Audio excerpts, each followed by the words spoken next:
Muito bom, meus amigos, 17 horas e 30 minutos, estamos aqui em mais uma reunião importante patrocinada pelo PSL, pela Fundação Indigo, que é a nossa fundação de estudos, e hoje nós estamos reunindo um grupo de pessoas que certamente vai trazer para todos nós uma discussão muito proveitosa sobre a nova economia pós-pandemia.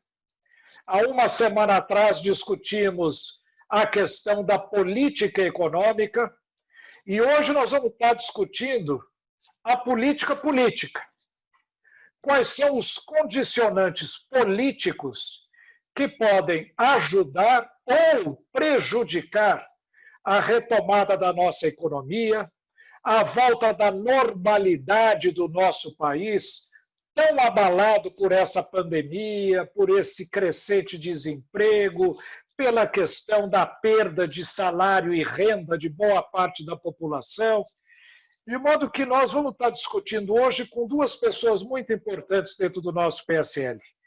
Dois deputados federais, representando dois dos maiores estados do nosso país, São Paulo e Minas Gerais.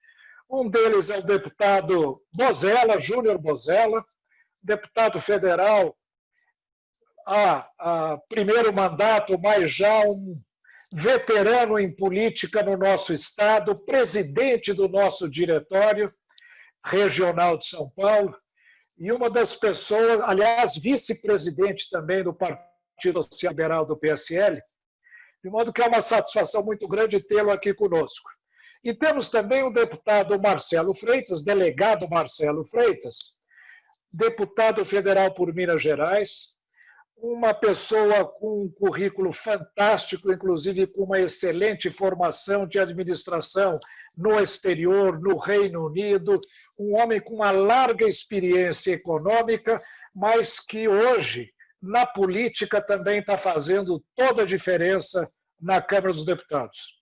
Obrigado, professor Marcos Sintra, obrigado ao Luiz Dinese, ao meu amigo, colega de bancada, deputado Júnior Bozella, meu grande companheiro, uma satisfação enorme debater com você, ao professor Fernando Rezende, que teve um pequeno problema técnico, só me apresentando muito rapidamente, eu sou Marcelo Freitas, sou deputado federal por Minas Gerais, sou delegado federal de carreira, fui promotor de justiça no estado do Goiás, trabalhei 3 anos e meio na assessoria do ministro Nelson de Azevedo Jobim no Supremo Tribunal Federal, sou professor, doutor de várias universidades, especialmente da Academia Nacional de Polícia, da nossa gloriosa Polícia Federal. A minha formação é voltada para o combate ao crime organizado, mas com ênfase especial para essa questão fiscal, especialmente voltada para os crimes tributários. Então, para nós, nesse momento, é uma satisfação muito grande debater essa temática em que o nosso país precisa resgatar o crescimento econômico,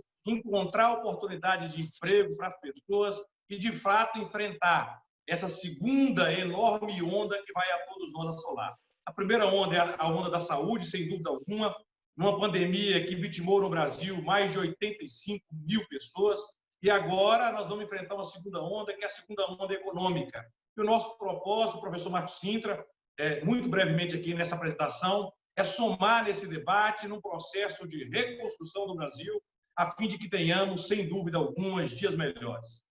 Deputado Júnior Bozella, por favor, a sua palavra. Me ouve bem, Sintra? Estou ouvindo bem. Tá bom. Dizer da minha alegria, da minha satisfação de poder, nesse instante, participar de um novo debate e poder discutir os assuntos, né, do nosso país com pessoas tão qualificadas, né? Já me dirijo ao companheiro, amigo, excelente deputado Marcelo Freitas, uma figura pública aí de qualidade que muito nos honra poder caminhar ao lado dele na bancada do nosso PSL. O Marcelo é um dos deputados mais preparados que nós temos dentro da bancada. Cumprimentar o Luiz Dinese, cumprimentar o Fernando Rezende e você, Sintra, que é o nosso guru, o nosso professor, né? Em nome da Viviane também já estender aí os cumprimentos à Fundação Indigo pelo excelente trabalho, né, em nome do nosso presidente Luciano Bivar, todo o carinho, o cuidado que ele tem com as pautas de interesse da nação. E o trabalho da Fundação, ele traz realmente a oportunidade justamente para que a gente possa nos aprofundar naquilo que o brasileiro mais precisa nesse momento, que é entender o debate das políticas públicas voltadas às questões econômicas, né, as questões que envolvem a saúde pública, mas fundamentalmente pela crise que todos nós estamos enfrentando e ainda iremos enfrentar por muito tempo. Então é enriquecedor você poder trazer pessoas da área pública, da área privada, que possam influenciar o debate da forma correta para que a gente possa encontrar as soluções. Eu acredito que é esse o papel que a Fundação Indigo tem procurado prestar, né, esse serviço a favor da sociedade brasileira, de forma totalmente imparcial, de forma responsável, e é isso que a gente espera dos agentes públicos do nosso país, que a gente possa somar esforços para encontrar a solução e entregar o resultado necessário que a população tanto precisa. Assim, então, você sabe aí, você citou que eu tenho estou no mandato, mas já vivi algumas coisas aí na vida pública, fui secretário municipal, fui vereador, enfim, fui superintendente da Fundação Nacional de Saúde, então já vivi algumas experiências tanto no Executivo Municipal quanto no Executivo Federal e também no Legislativo Municipal e agora no Legislativo Federal. Então, espero, de alguma forma, poder contribuir aí para o debate que está sendo proposto para a nossa população através da Fundação Indigo. O Luiz Dinésio já é uma pessoa conhecida de todos nós, esteve participando do último debate, e vou pedir, então, que rapidamente, Luiz, se apresente mais uma vez, antes de passarmos a palavra ao professor Fernando. Boa noite a todos, boa noite, deputado Marcelo Freitas, boa noite, deputado Bozella, Fernando e meu amigo Marco Sintra. Primeiro, agradecer mais uma vez de poder participar desse importante debate que, numa posição em que hoje nós temos que discutir as várias questões, não só da economia, mas principalmente do sistema fiscal e tributário. Eu sou vice-presidente atualmente da Confederação Nacional de Serviços, sou fundador dessa confederação e tenho labutado no âmbito do setor de informática na área de serviços, desde o ano de 1967. Então, sou um veterano da área de informática. Tenho passado, ao longo desses anos, defendendo o nosso setor como um todo, mas principalmente, inclusive, no setor de informática. E com isso a gente quer debater as propostas que estão aí sendo discutidas no Congresso, e nós vamos, só para todo mundo já sabe, mas gostaria de repetir, e nós vemos defendendo há 20 anos a desoneração da folha de pagamento para diminuir a carga tributária sobre o setor laboral e simplesmente, em vez de pagar imposto, pagar salários. Por enquanto. Muito bem. Luiz, quero agradecer também mais uma vez a sua presença. Quero agradecer, Luiz, a sua presença, é uma honra para nós. E sem maiores delongas, vou passar a palavra ao professor Fernando Rezende para que ele possa fazer a sua apresentação. Eu vou pedir ao Fernando que fale durante 10 a 15 minutos, Fernando, para que a gente possa, todos nós participarmos desse debate tão rico com a sua participação e sob a sua orientação. Por favor, Fernando. Ok. Bom, primeiro, boa noite a todos. E é um prazer estar aqui nesse evento, que é o segundo de um grupo que começou na semana passada, na qual a gente discutiu um pouco os problemas, as dificuldades e os problemas que o país enfrentou para ultrapassar mais rápido a crise e descobrir a saída para uma mais rápida recuperação da economia. Agora, o nosso foco é o futuro.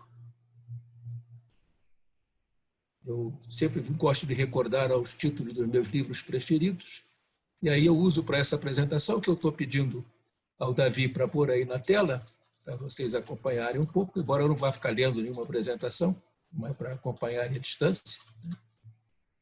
A minha referência é o Marcel Proust. Só que eu mudo o título, não é Em Busca do Tempo Perdido, porque o tempo que você perde nunca recupera, só na literatura. Agora é Em Busca de um Novo Futuro. Qual é esse novo futuro que a gente quer discutir? É um futuro que surge com um avanço cada vez mais rápido do que eu chamo de uma revolução digital. Isso significa que não há como você sair de um atoleiro que foi construído ao longo de mais de 30 anos, um atoleiro que mistura baixa qualidade dos impostos, excessiva rigidez das despesas, uma fragilidade fiscal e acentuados conflitos e desequilíbrios federativos. Não é assim a gente sair desse atoleiro sem construir uma estratégia. Coisas que o Brasil não faz há pelo menos 50 anos. Para onde é que a gente vai? Para onde é que a gente quer ir? O que a gente precisa fazer? E qual é o caminho que a gente precisa traçar para caminhar na direção desse futuro? Eu não acho que dá para fazer tudo de uma vez só, né? Os conflitos são grandes, então dá para traçar o caminho e ver qual é o primeiro passo. Se a gente der o primeiro passo na direção certa, a gente consegue prosseguir. A ideia era que o Davi fosse ultrapassando aí os slides, eu vou fazer rapidamente. Davi, muda o primeiro. Então, não é comum, não é incomum, diria eu, na verdade, que em situações de grandes incertezas, como a gente vivencia no mundo de hoje, haja uma certa dificuldade para as pessoas, para as autoridades, de se articularem na busca de uma solução comum. Além do Brasil viver uma situação onde temos, além das dificuldades geradas pela incerteza, enormes dificuldades burocráticas. Aí eu remeto a uma crise ocorrida há cerca de 20 anos, que foi a crise energética, o apagão da energia elétrica em 2001, onde também houve uma certa hesitação inicial sobre o que fazer. Com um fato que se repete agora e que nós estamos nas vésperas do calendário eleitoral, com as eleições municipais, que foram adiadas há alguns meses, e com, na sequência, as eleições nacionais, que acontecem em 2021, né? Ou 2022. Né? O que nós temos pela frente? É isso. É um quadro muito sombrio, mas que precisa ser explorado devidamente. Por favor, Davi. Davi não me ouviu. Ouviu? Né? Então, o que aconteceu? O governo agora foi mais rápido. O governo anterior levou mais de um ano para reconhecer o tamanho do problema da crise energética e tomar algumas providências. Agora, ele se antecipou. E logo após o registro da primeira contaminação pelo vírus no Brasil, o governo tomou providências, divulgando um novo pacote fiscal. Inclusive, o governo, dessa vez, tomou medidas mais rápidas. Mas, num quadro de dificuldades fiscais e financeiras grandes, as medidas não conseguiram ser executadas rapidamente. Tanto as medidas de apoio às empresas, mediante empréstimos para manter o desemprego e evitar a quebra de alguns setores importantes da economia, quanto as medidas de socorro direto à população necessitada, por meio dos programas de transferência de renda. Mas isso foi insuficiente do ponto de vista do volume de recursos e principalmente pelo fato da ausência de uma instância de gestão com autoridade para executar rapidamente as decisões. Isso é um ponto muito importante que eu queria ressaltar. Vamos em frente. Davi, puder passar aí. Então, naquele momento, o que acontecia? Os reservatórios estavam praticamente no nível mínimo de capacidade de água. E criou-se um gabinete de crise, coordenado pela chefia da Casa Civil de então, para organizar um comitê de gestão, reunindo representantes do governo federal, estados, municípios e alguns especialistas na área, para tomar medidas que pudessem sair mais rápido da crise de energia elétrica. E isso acabou acontecendo. Em um pouco mais de um ano, o Brasil tinha conseguido contornar com base num forte racionamento do consumo de energia. Qual o próximo passo? É a gente discutir a necessidade de adotar algo semelhante no Brasil. Acho que o Davi esqueceu de mudar, mas a gente vai prosseguindo sem isso mesmo. Pode mudar. De novo.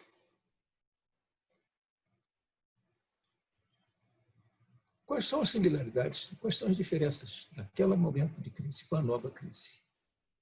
As similaridades são duas: a proximidade do calendário eleitoral e a dificuldades enfrentadas no campo fiscal para mobilizar recursos adicionais em volume mais necessário. Essas são as duas similaridades. Agora tem uma grande diferença.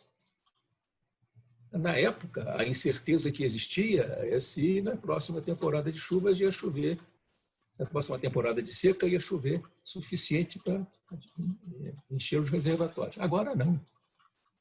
Agora você nem sabe exatamente o que precisa ser feito. Ou, melhor dizendo, há conflitos entre o que precisa ser feito. As medidas de confinamento são importantes, são duras, mas têm problemas do lado econômico, na medida em que elas acabam restringindo a capacidade de alguns setores importantes da economia, principalmente a área de prestação de serviço, conduzir as suas atividades num ambiente onde a população não pode circular. Nesse ambiente é preciso ir mais rápido. Vamos em frente. É preciso que a gente tenha em mente claramente o que eu falei anteriormente. Qual é a estratégia? Sem uma estratégia, a gente não vai sair rapidamente dessa crise. Vou lembrar dois trabalhos que foram publicados no início desse ano. Um foi feito pelo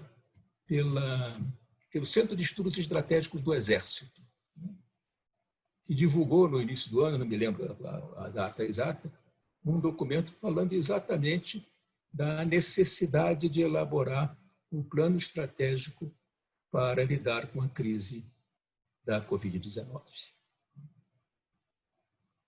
E o segundo evento foi a divulgação de um documento elaborado pela Casa Civil, chamado Pro Brasil, que também saiu nessa linha. E tem uma frase que eu gostaria de reproduzir aqui da apresentação. Se o Davi puder passar a frase que eu grifei no documento elaborado pelo Centro de Estudos Estratégicos do Exército. Ali embaixo, no segundo parágrafo, conclui-se que o Estado será o grande condutor de um processo de recuperação econômica. Uma estratégia precisa do Estado. O Estado nacional que se articule, levando em conta que o Brasil é uma federação, e uma análise de risco e buscar oportunidades futuras que historicamente se apresentam em época de conflitos como a atual. Essa frase é lapidar do ponto de vista do que a gente está discutindo aqui hoje. Professor Fernando, me permite uma introdução, eu não podia deixar de mencionar isso. Essa questão do Pro-Brasil foi fortemente contestada pelo ministro da Economia, que se indispôs contra essa estratégia.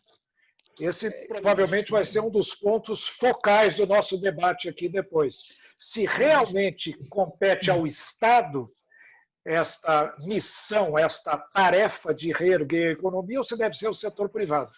Mas apenas não podia deixar de mencionar esse tema que acho que é importante para todos os nossos amigos que estão nos ouvindo. A gente precisa aprofundar o debate. Esse é o nosso objetivo aqui, é provocar o debate. Não é dar uma aula a gente dá na faculdade, aqui é provocar um debate. Por que eu estou dizendo que é o Estado? Porque você tem que olhar na frente. Você tem que ter um horizonte de pelo menos 2 décadas, 20 anos. Uma estratégia não se faz da noite para o dia. Não é que eu estou dizendo que o setor privado não é importante. Sim, mas investimentos estratégicos, cujos resultados só vão dar fruto alguns anos à frente, pode ser 5, 10 anos à frente, não são capazes de atrair muito interesse de investimentos privados que querem resultados que possam dar ganhos mais imediatos. Então, é combinar uma estratégia de investimentos públicos com ações importantes e complementares do setor privado. Eu queria enfatizar isso, que essa é a minha visão do problema. Não é necessariamente a visão que tem predominado hoje na discussão. As duas coisas mantinham essa linha, tanto a proposta do Centro de Estudo quanto a proposta do Pro-Brasil. Eu vejo que uma das principais dificuldades de levar adiante essas propostas também repousa problema da fragilidade fiscal. Nós temos que cumprir a emenda do teto dos gastos, nós temos que evitar um descontrole sobre a relação da dívida em relação ao PIB. Todas essas questões estão postas na mesa, não são de hoje também, e vão continuar. Então, a regra que eu venho defendendo é um plano prudente, com alguma ousadia, sem perder de vista o compromisso com a responsabilidade. É esse trio de palavras que eu venho enfatizando nas minhas apresentações. Seguindo um pouco adiante, para manter dentro do futuro, eu queria dizer que pode dar um passo atrás, eu diria. Davi.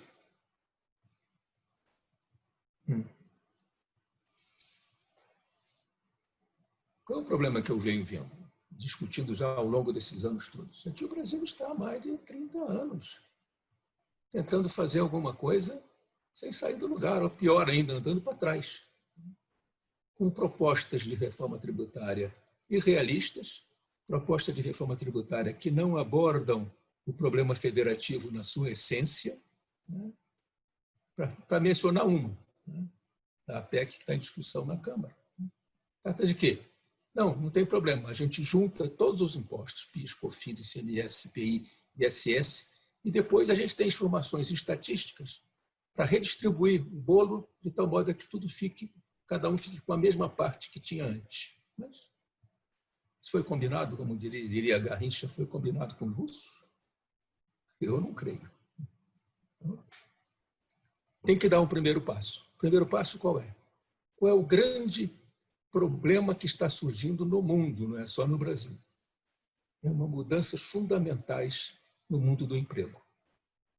Aquele emprego tradicional, bando de gente, de empregados, numa atividade industrial da era anterior, da era industrial, era uma base segura, fácil de arrecadar. Arrecadava muito dinheiro e de uma maneira que não dava praticamente trabalho nenhum, porque era só, aquilo era depositado, descontado automaticamente das folhas de salário. Então, isso não vai poder se sustentar. Já está sofrendo, esse desemprego já está sofrendo uma erosão muito forte. E, além do número de pessoas desempregadas, grande parte dessas que foram desempregadas agora não encontrarão seu emprego de volta. Discute-se no mundo o quê? Discute-se no mundo um novo programa para o Estado, chamado Estado do Bem-Estar Social. Como é que o Estado do século XXI vai ter que se preparar para lidar com uma perspectiva de retomada do crescimento com ampliação das disparidades sociais. Isso significa enfatizar a ideia de que tem que ter uma nova base de financiamento desse Estado. Eu não quero falar em CPMF, em IMF, o que seja. Eu quero discutir, agora em discussão é o seguinte: qual é a nova base de financiamento que surge com esse avanço das tecnologias? E essa base é exatamente a questão das transações financeiras. Como de hábito, eu costumo também repetir isso toda vez que eu falo, né? Quando inovações surgem antes da hora, elas são fortemente rejeitadas. Para não ir longe, basta mencionar o episódio da Semana de Arte Moderna em São Paulo, na década de 1920. Todos os artistas que hoje são consagrados pela crítica foram, vamos dizer assim, humilhados, né? Receitados, massacrados. Hoje, quanto é que vale uma tela da Tarsila do Amaral, que está lá em Buenos Aires? Então, essas coisas... O mundo evolui, o regime tributário também evolui. É como uma espécie da natureza. Na tributação, assim como na natureza, nada se perde, nada se cria, tudo se transforma. O IVA que está em discussão é uma transformação do antigo imposto sobre vendas, que era um imposto chamado turnover tax. Cada momento que se vendia, corria uma alíquota. Isso foi mudado no início, em meados da década de 1950. o surgimento das grandes corporações industriais. Agora, não existe mais isso. O conceito de cadeia produtiva está sendo modificado, está sendo alterado. Eu mencionei aqui da última vez, e vou repetir isso rapidamente para concluir, não ultrapassar muito o tempo que me foi dado. A antiga cadeia produtiva da era industrial era como uma ferrovia de longa distância. Como ele já estava concluindo o seu raciocínio, eu acho que nós já podemos entrar na nossa discussão e no nosso debate. E eu queria chamar a atenção de todos que o professor Fernando trouxe dois temas que, para mim, são fundamentais. E eu gostaria muito de ouvir a opinião dos nossos dois parlamentares, por ser um tema essencialmente político. É aquele tema que eu tentei provocar um pouco quando disse que o Pró-Brasil dava um papel preponderante na retomada do crescimento econômico brasileiro ao Estado.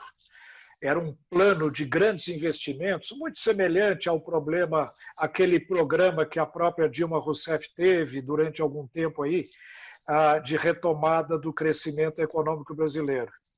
E esse programa foi questionado pelo ministro, que acha que o papel deve ser do setor privado e não do setor público, que já está praticamente esgotado na sua capacidade de investimento.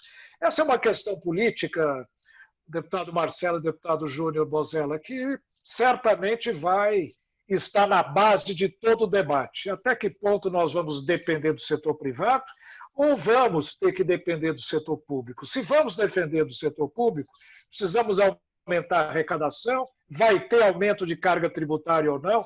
Então eu vou passar como primeira provocação aos nossos panelistas, pediria ao professor Marcelo Freitas, ao deputado Marcelo Freitas, que comentasse esta finalização. Professor Fernando, nós já passamos para a fase de debate, uma vez que, infelizmente, perdemos a sua... Eu lamento profundamente, eu queria só fazer uma conclusão rápida, se me der espaço. Não, nós vamos... Pois não, eu estava só explicando que, como saiu, nós entramos um pouquinho no debate, mas conclua o raciocínio, por favor, antes de passar a palavra ao deputado Marcelo Freitas. A minha conclusão, basicamente, é a seguinte. A gente precisa sair fora da caixa, buscar novas ferramentas para lidar com essa crise. O que significa isso? Fazer mudança no regime tributário? Sim, mas não é só isso. A reforma, a busca do futuro, precisa pôr em debate a reforma do Estado Nacional, que combina pelo menos 4 coisas. A reforma orçamentária, que nunca discutimos. Como é que o governo gasta o dinheiro em benefício de quem?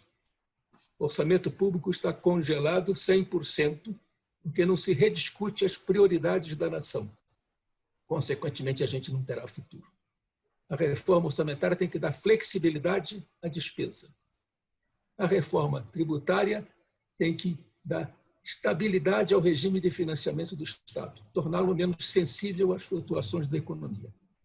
A reforma do regime federativo precisa tratar do federalismo fiscal. Como é que nós vamos repartir recursos entre os entes federados, para que cada um tenha quantidade de dinheiro suficiente para tratar das suas responsabilidades. Então, é repartir recursos, repartir as responsabilidades, novo financiamento do Estado e uma flexibilidade na alocação do orçamento. O orçamento é o instrumento mais importante de gestão de um Estado moderno. E nós jogamos fora. Nós fizemos um modelo de gestão fiscal que simplesmente ignora toda a situação. Então, esse é o foco. Nós não precisamos discutir reformas separadas, precisamos discutir a reforma do Estado Nacional. E esse é o caminho que precisa pôr em prática para poder construir essa estratégia que eu espero nos conduza ao país do futuro. Que as novas gerações de brasileiros não tenham interesse em ir embora do país, que é o que está acontecendo atualmente, ou estava acontecendo antes da crise. Todos os alunos que estavam melhor qualificados nos cursos de pós-graduação, mestrado, doutorado, estavam interessados em ir embora do Brasil, que não tinha chance. Nós precisamos reverter esse caminho, senão o futuro do Brasil não vai ser adiante, porque o Brasil vai exportar cérebro. É a coisa que o Brasil mais depende para sair dessa crise e construir a nova estratégia. É só isso. Vamos aguardar os debatedores. Eu espero que a minha internet aqui me mantenha no grupo. Muito obrigado, Fernando. Eu queria dizer a todos que nós vamos, inclusive, distribuir o seu trabalho, que nós estaremos publicando através da Fundação Indigo, a todos que se interessarem, inclusive aos nossos debatedores. Mas nós tínhamos iniciado fazendo uma pergunta ao deputado Marcelo de Freitas, delegado Marcelo Freitas, sobre a questão desta aparente dicotomia entre setor público ou setor privado assumir o papel preponderante de retomada da economia brasileira. O ministro Paulo Guedes tem insistido muito na visão liberal deste governo, ou seja, compete ao setor privado desempenhar esse papel. Por outro lado, a gente vê uma certa resistência da ala militar do governo, uma certa resistência do próprio presidente da República, e eu ousaria dizer que, na minha experiência, eu acredito que a sociedade brasileira ela tem um especial apelo pelo estadismo, pela preponderância do Estado, pela dependência do Estado. O brasileiro gosta de depender do Estado, de modo que esta é uma primeira questão que eu acho fundamental para nós enfrentarmos os desafios que você levanta, Fernando. Como reformarmos o nosso Estado? Então, eu vou pedir ao deputado Marcelo Freitas que inicie esse nosso debate. Peço a todos que sejam breves na discussão, mas se quiser fazer qualquer observação, intervenham, entrem, vamos fazer um debate bastante aberto para que todos possam externar suas opiniões. Obrigado, professor Marcos Sintra. Eu acompanhei atentamente a exposição do professor Fernando Rezende e eu iniciaria a minha fala aqui buscando alguns aspectos históricos em torno daquilo que foi apresentado pelo Fernando Rezende para discutir a questão daquilo que realmente esperamos do nosso país, daquilo que esperamos do futuro, especialmente nesse momento pós-pandemia. O primeiro aspecto, professor, que eu gostaria de trazer aqui para a gente debater nesse processo de reestruturação do Estado brasileiro é que desde a Constituição de 1988, nós já editamos no Brasil 5,5 milhões de leis, nos 3 níveis, federal, estadual e municipal. A imensa maioria dessas normas são normas tributárias, isso é óbvio, e mais adiante nós vamos discutir sobre essa questão da reforma tributária. Mas o ponto mais interessante, professor, é que de 88 para cá, cerca de 96% das normas, das leis de nosso país, sofreram algum processo de alteração. E se observarmos mais a fundo, nos últimos 16 anos de poder em nosso país, a gente vai observar que as normas foram focadas para um papel preponderante de uma intervenção do Estado na economia, de uma intervenção do Estado na vida social do cidadão. O professor Fernando Rezende buscou tratar um pouco sobre o aspecto do Estado do bem-estar social, que vem desde o século XIX, mas eu queria focar um pouco mais em além, dizendo que o Brasil adota um Estado do bem-estar social, mas nós não podemos esquecer que é um Estado do bem-estar social democrático e de direito. Por que digo isso? Porque não adianta discutir Estado do bem-estar social se vamos tangenciar em encontro com regimes totalitários. Então, é importante ficar claro que no Brasil, qualquer discussão deve passar pelo respeito irrestrito entre os poderes. As decisões judiciais devem ser cumpridas, o Executivo executa as normas, o Legislativo, por sua vez, elabora como temos buscado fazer. Essa discussão do professor Fernando, ele nos apresentou essa reforma do Estado brasileiro em 4 vertentes, e eu queria acrescentar aqui uma delas que já foi feita, que é a previdenciária. A reforma orçamentária é essencial, nós temos que desvincular as despesas, né, do nosso orçamento, porque, de fato, como está, com essa vinculação, não há trabalho efetivo para o Poder Executivo.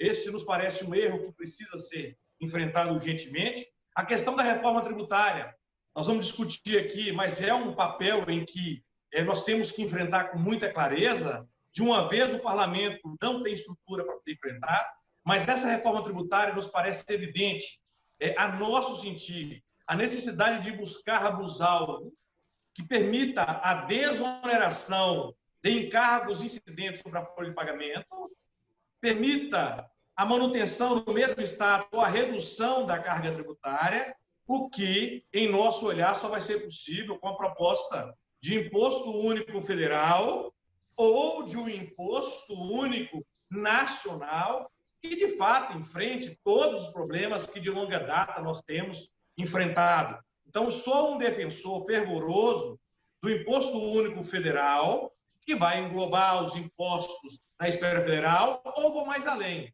do imposto único nacional, na alíquota proposta pelo senhor professor Marcos Cintra, na ideia de 2,81% inicialmente, para que a gente consiga trabalhar com um processo absurdo de simplificação tributária, porque nos parece que o brasileiro não aguenta mais tantas normas pendentes sobre sua cabeça. Repito, 5,5 milhões de leis desde 1988, mas, para não aprofundar especificamente na reforma tributária, e vou aprofundar esse debate mais adiante, se for possível, eu queria dizer que a reforma do Pacto Federativo é urgente, que a gente faça uma revisão desse Pacto Federativo. Realmente, o professor Fernando disse isso, nós estamos dispostos a enfrentar essa questão, uma revisão do Pacto, mas sem esquecer de uma reforma efetivamente administrativa, em que a gente consiga tocar em alguns tendões de Aquiles que pesam sobre o Estado brasileiro, que se agigantou enormemente nos últimos anos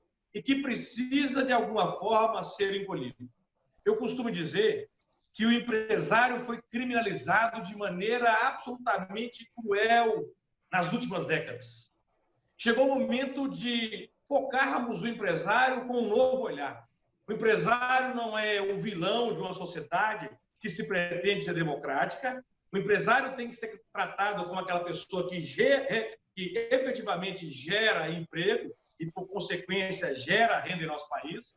Isso parece que ficou mais evidente nesse momento de pandemia, em que tivemos milhões de empresas sendo fechadas em nosso país, milhões de empregos sendo desfeitos, e agora nos parece evidente que é preciso permitir que essas empresas reencontrem oportunidade para se manter de pé e que tenham uma desoneração sobre a folha de pagamento.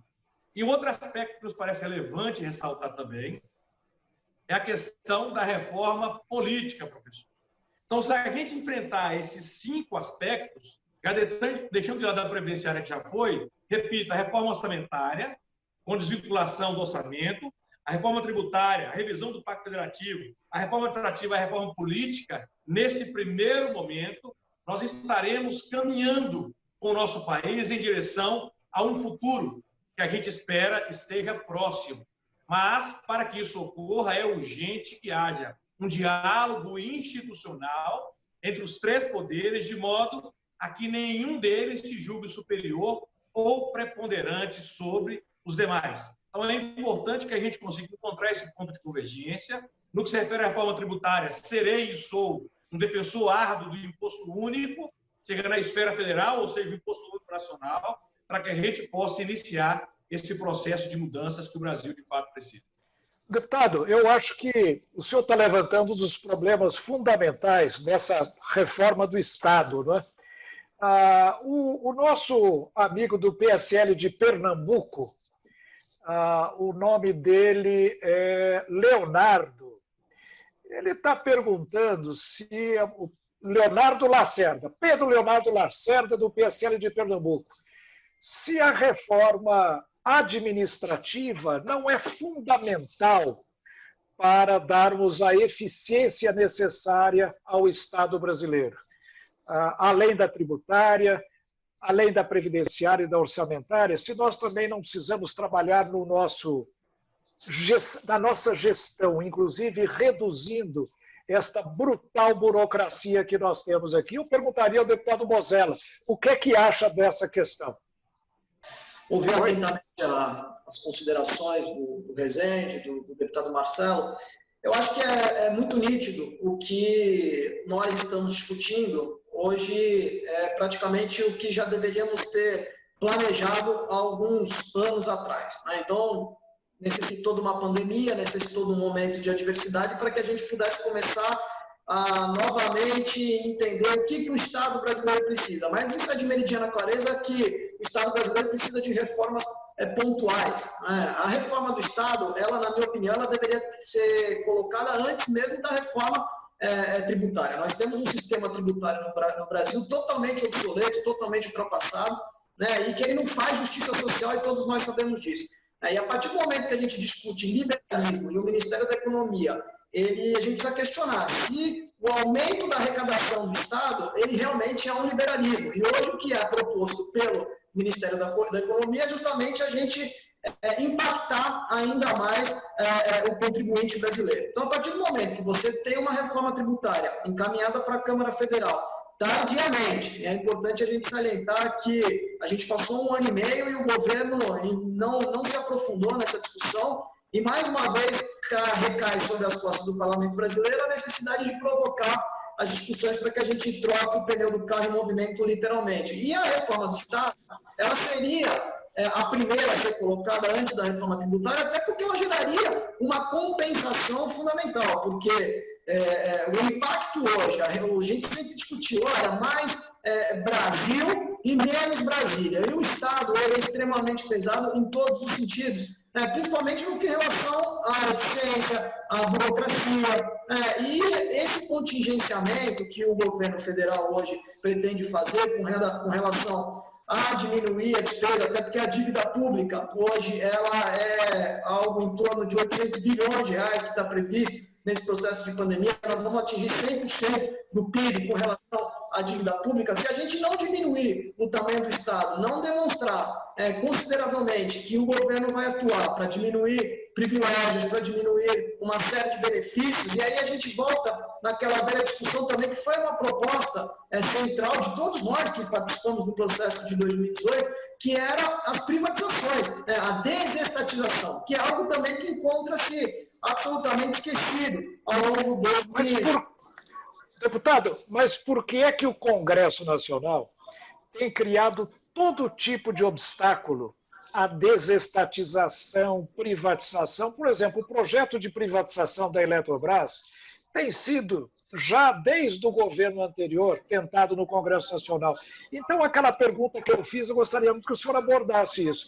Será que o povo brasileiro não é estatizante por definição, gosta de depender do Estado, se sente mais confortável quando é tutelado pelo governo, quando recebe benesses do governo, ao invés de ter uma iniciativa mais pessoal, mais livre, como países anglo-saxões, por exemplo? O governo tem tido muita dificuldade nesse processo de privatização. Qual é a sua avaliação sobre isso?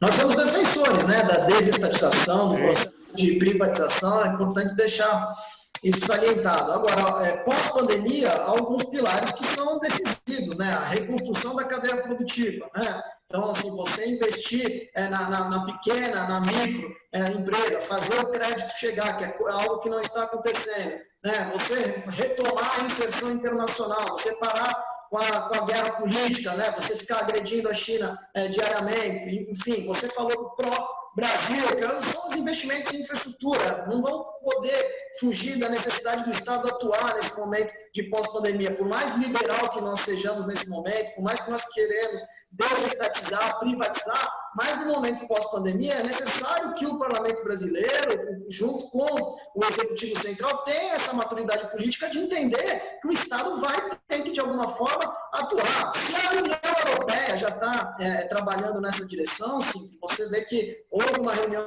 dos líderes, dos 27 líderes da União Europeia, são 750 bilhões de fundos já reservados para poder socorrer a economia. A previsão é de 9% de retração do PIB. E isso é algo que aqui no Brasil a gente falava em 10% e estamos hoje tendo uma previsão, que os economistas estão dizendo, de 5%. Agora, a proteção da população vulnerável é algo também que o Estado vai ter que atuar. Então, assim, são pilares necessários que a gente vai ter que trazer agora para essa discussão. E a privatização, ela se faz necessária e tem que avançar no Congresso Nacional. A venda, né, das estatais, a sobrecarga brasileira é algo absurdo. Você comparar o número de estatais que tem na China, nos Estados Unidos, 6, 12, respectivamente, o Brasil são 458, é algo absurdo. Os Correios dá prejuízo para o Brasil. São 600 milhões de reais, né, que o Correio tem gerado de prejuízo anualmente. Então, você tem lá Vale Peru, você tem Vale Natal, você tem uma série de benefícios que sobrecarrega o Estado. Então, é necessário que todas as correntes políticas no Brasil, seja de direita, seja de esquerda, os mais liberais, os menos liberais, possam entender que vai ter que existir agora, nesse momento, um entroncamento. Nós vamos ter que juntar as informações e entender que o Estado ele tem que ser sobrecarregado em determinados pontos, como eu disse, na proteção dos mais vulneráveis, enfim, no investimento de infraestrutura e também, ao mesmo tempo, apresentar uma contrapartida para a sociedade com relação à diminuição do Estado. É por isso que nós vamos avançar nas privatizações e na desestatização, que é o tema central do nosso partido, né, daqueles que defendem o liberalismo. Mas tem essa compreensão, essa maturidade política, que no período pós-pandemia, nós vamos ter que juntar todas essas peças, Sintra, e fazer com que, de alguma forma, o socorro junto à sociedade ele venha, tanto do setor público quanto do setor privado. Perfeito. Deputado, o senhor mencionou um fato que eu acho que é fundamental para todos aqueles que estão nos assistindo, que o Partido Social Liberal, como o seu próprio nome diz, é um partido liberal que defende a iniciativa privada, defende o investimento privado sem perder de vista o bem-estar da sociedade e as condições de competitividade de toda a sociedade. Nós temos que dar educação e saúde ao povo para que ele possa concorrer com todos os outros cidadãos em termos de igualdade. Isso é fundamental. E o deputado Marcelo mencionou um fato que me parece muito relevante. Eu queria ouvir a opinião do setor privado sobre esse tema. O Partido Social Liberal vem defendendo, historicamente, uma reforma tributária calcada numa brutal simplificação no sistema, que é a ideia do imposto único. Não é? Seja ele federal, como é o projeto do deputado Luciano Bivar, que é o presidente do Partido Social Liberal, seja o imposto único nacional, que tem como proponente o deputado general Peternelli, também do PSL. Luiz Nesi, você falou na desoneração de folha que utiliza um imposto semelhante a esse que está sendo proposto pelo deputado Luciano Bivar e pelo deputado general Peternelli para a criação do imposto único, que é o imposto sobre movimentação financeira. Como é que o setor privado vê isso?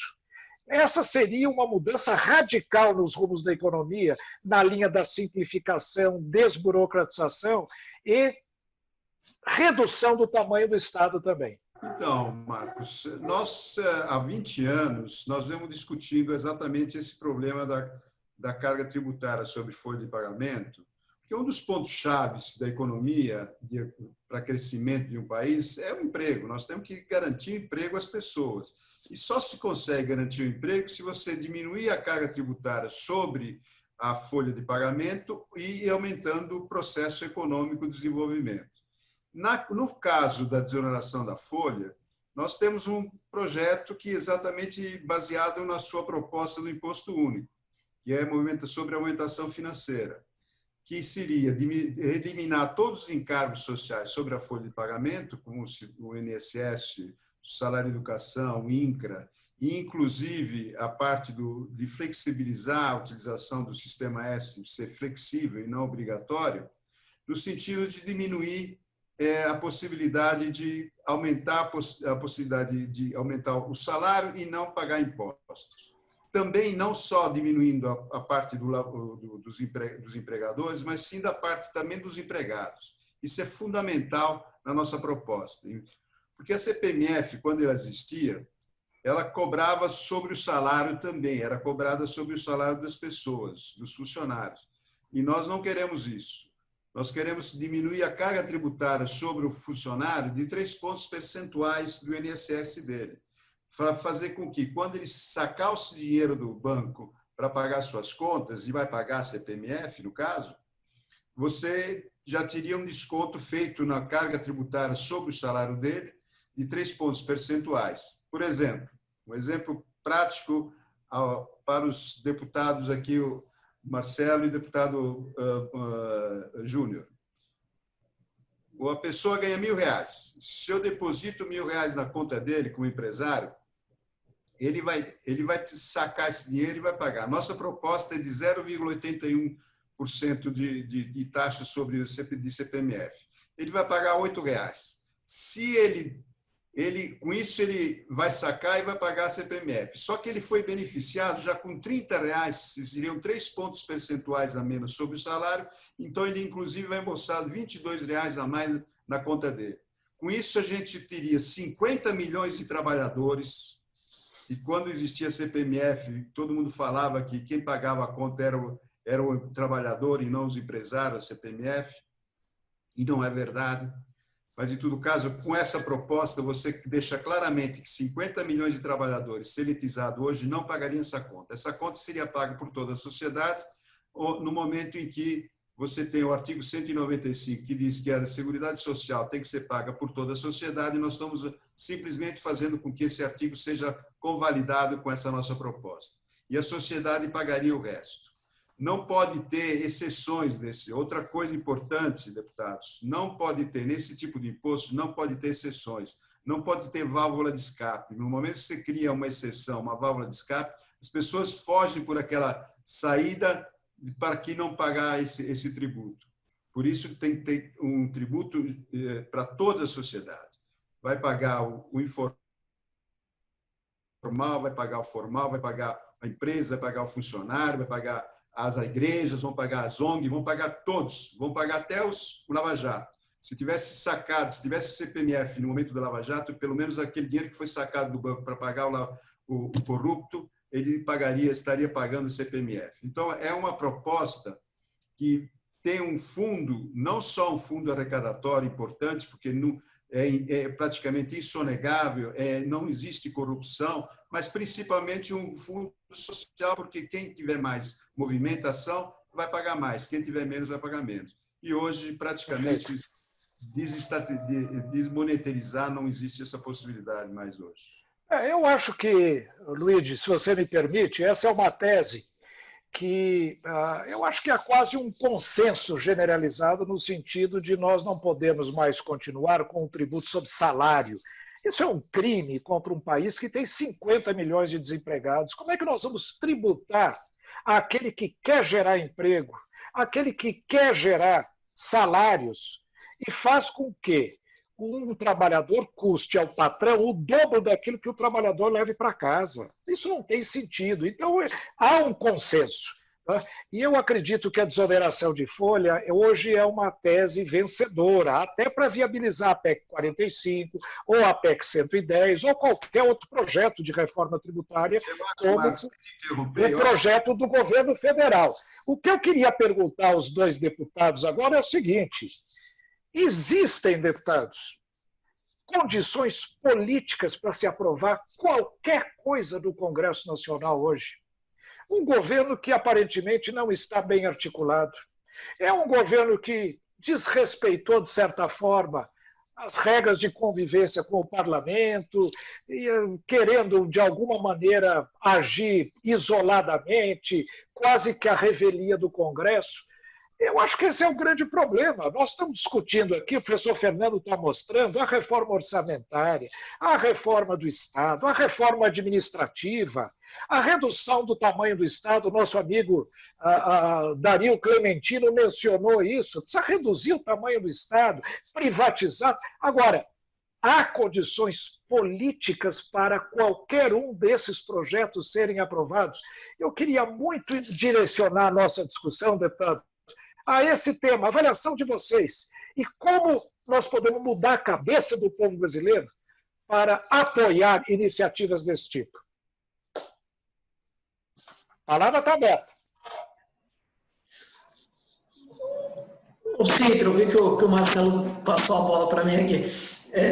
O que eu acho? Eu acho uma injustiça com o mais pobre, enfim, com o pagador de imposto, com a classe média que acaba carregando né, nas costas do nosso país. Você pega o setor de serviços, que gera 70% de emprego na sociedade. Então, é uma injustiça muito grande você não desonerar a folha de pagamento, você ter esses vetos por parte do presidente da República, e compete agora, mais uma vez, ao Parlamento brasileiro a responsabilidade de derrubar esses vetos para que a gente corrija essas injustiças sociais que o Executivo Nacional vem promovendo, e a partir do momento quando a gente analisa a reforma tributária que foi enviada para a Câmara Federal, ela é uma gravidade, porque a gente sabe que o segundo momento da reforma tributária, a segunda negociação que virá, é justamente você gerar mais imposto para o bolso do contribuinte, que é isso que o governo está tentando tramar agora, que é criar uma nova CPMF para fazer a compensação da desoneração da folha de pagamento. Então,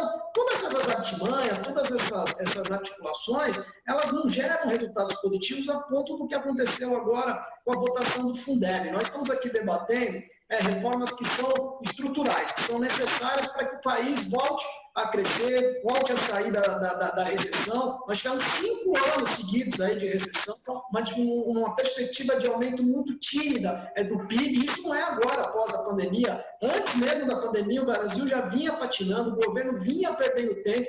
Nós levamos aí 11 meses, o Marcelo ele foi o relator da reforma da Previdência na Comissão de Constituição e Justiça, e ele sabe o que nós sofremos dentro do Parlamento para conseguir avançar no que tange as questões da reforma da Previdência. E outras tantas reformas que nós poderíamos ter aproveitado no momento, o período de lua de mel que o governo vivia ali com a sociedade brasileira, o governo optou em partir para uma guerra ideológica, a partir para um enfrentamento com os poderes, e a introdução do Marcelo ele foi muito feliz, que isso é princípio básico, né? O respeito entre as instituições, para que tudo possa fluir de uma forma correta e natural. Agora, você imagina, Sintra, né? Quantas reformas que a gente está debatendo aqui, né? Eu até anotei algumas coisas, olha, a carteira de trabalho verde e amarelo, o Renda Brasil, a privatização da Eletrobras, os fundos públicos, isso é fundamental, né? Os recursos infraconstitucionais, isso é um recurso importante que precisa ser liberado também para o Estado para colocar à disposição da sociedade, o PL do Refis. Então, se você pegar as PECs que têm que ser debatidas no Congresso, que precisam de 308 votos, e as leis que têm que ser aprovadas, complementares, ordinárias, que dependem de 257 votos no Parlamento, você imagina a dificuldade que o governo vai enfrentar a partir do momento que o governo se concentra em construir uma base no desespero, no momento onde o presidente da República estava colocado contra as cordas por sua culpa, por responsabilidade das suas atitudes. Ele só foi jogado às cordas porque ele vivia uma lua de mel com a sociedade.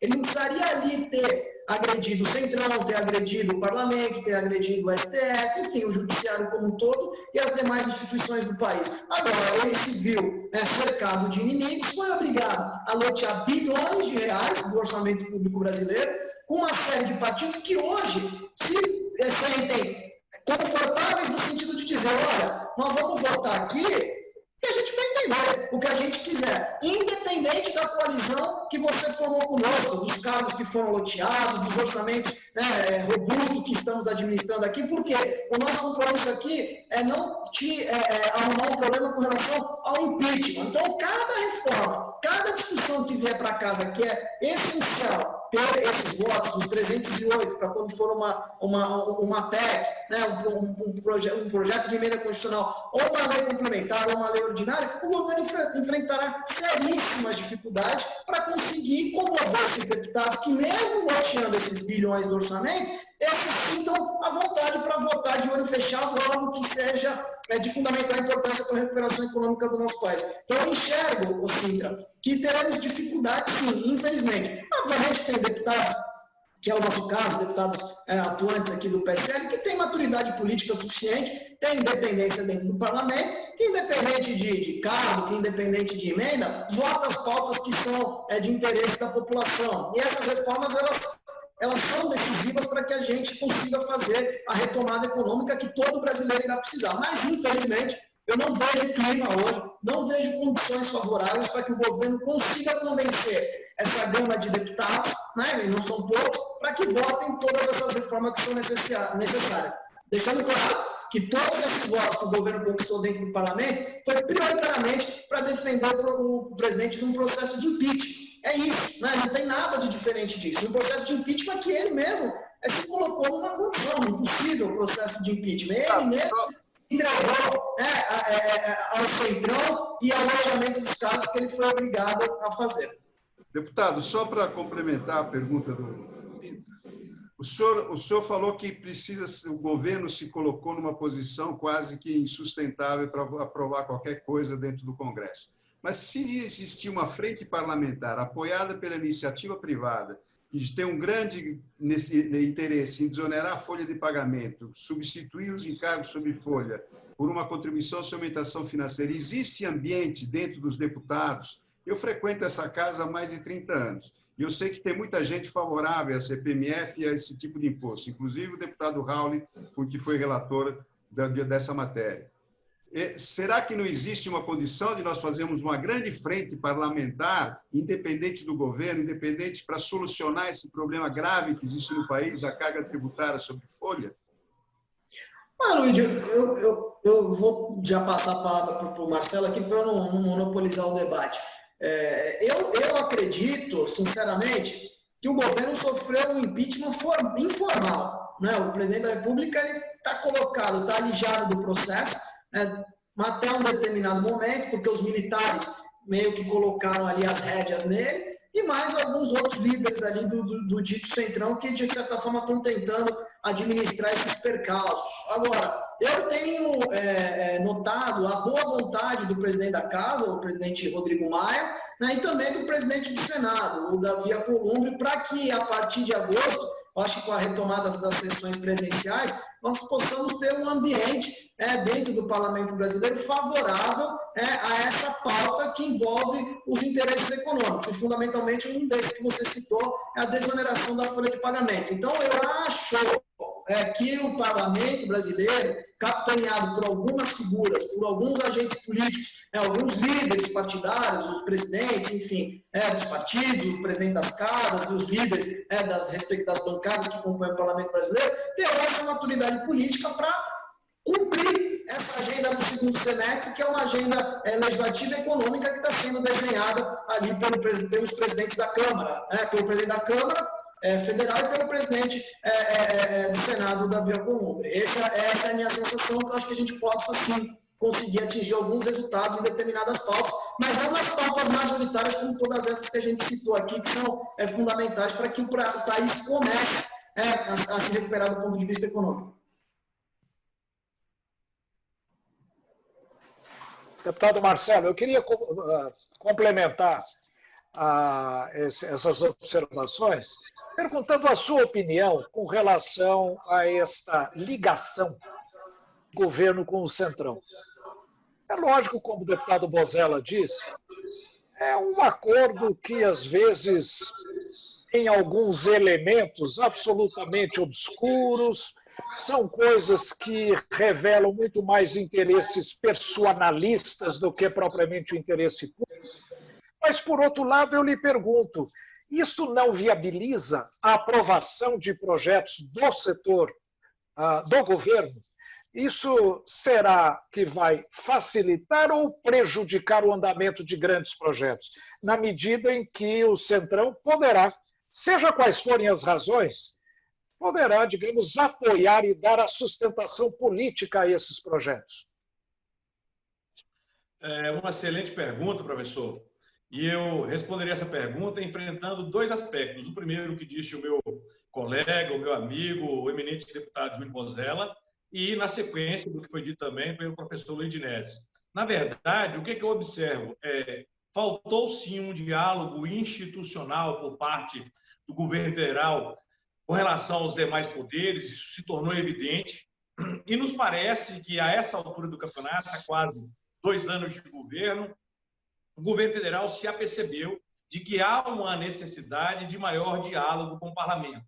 Essa reabertura do diálogo, por mais que alguns a vejam como contestável, essa reabertura com o chamado Centrão, ela não deixa de dar viabilidade aos projetos do governo. Essa é uma verdade que nos parece inquestionável. Contudo, é preciso analisar o preço que isso vai custar, especialmente aos cofres de nossa nação, porque alguns deputados, alguns políticos, de fato, apoiam o governo a custo de uma sangria desatada dos cofres públicos. Não estou dizendo que esses deputados estão recebendo recursos para seus bolsos, mas que para suas bases isso é certo, é certo. Outro aspecto que o professor Luiz Dinesi disse, eu vejo com excelente olhar a possibilidade de criação de uma frente parlamentar com amplo apoio do setor privado para que a gente possa superar eventuais dificuldades governamentais. Eu costumo dizer que maior do que as pessoas são as instituições. Então, a instituição Câmara dos Deputados deve ser respeitada, a instituição Presidência da República deve ser respeitada, a instituição Senado, a instituição Supremo Tribunal Federal deve ser respeitada. Eu posso discordar do entendimento desse ou daquele deputado, senador, ministro ou governante, mas eu tenho o dever, e o presidente Luciano Bivar sempre diz isso, eu tenho o dever de dialogar com quem quer que seja. Eu represento uma instituição. Enquanto representante de instituição, eu tenho o dever de dialogar. Então, nesse sentido, eu consigo compreender no que disse o professor Luiz Dinesi, que devemos, sim, fazer esse encontro harmônico entre entidades do setor privado junto com o parlamento, montando a frente parlamentar para encontrar um ponto de consenso. Eu compreendo que hoje há um consenso no parlamento sobre a necessidade de várias reformas. A tributária é uma delas em que paira o consenso. A questão é, qual é o melhor modelo a ser implementado? Eu defendo o modelo que foi capitaneado e desenvolvido pelo presidente Luciano Bivar, que foi feita uma proposta de emenda à proposta de emenda à Constituição 45. A proposta de emenda à Constituição 45, apresentada pelo Baleia Rossi, ela objetiva simplificar, fazer uma simplificação tributária, e ela vai se juntar àquela que vem do Senado, que trabalha basicamente com o IVA, e a da Câmara, o IBS. Nós, do PSL, entendemos que a gente deve buscar uma simplificação maior ainda e mais agressiva. Então, é importante deixar claro, professor Marcos Cintra, que o empresário deve ser, sim, valorizado e respeitado, mas nós não podemos deixar de ressaltar que o modelo atual, e eu trabalho muito nessa área, disciplinei e ministrei aula nessa matéria, ele permite que a cada ano nós tenhamos uma evasão fiscal somente nas contas da União de aproximadamente 400 bilhões de reais. Então, o modelo atual está completamente ultrapassado, completamente defasado, e nos parece que há um consenso de que precisa ser alterado. Eu torço para que haja unidade de entendimentos entre executivo e legislativo para que a gente possa encontrar a melhor proposta para a sociedade brasileira. Legítimos interesses antagônicos existem, isso é evidente, mas eu penso que, nesse momento, a melhor proposta é aquela que permita reduzir a carga tributária, especialmente os encargos sobre a folha, e diminuir a evidente evasão fiscal.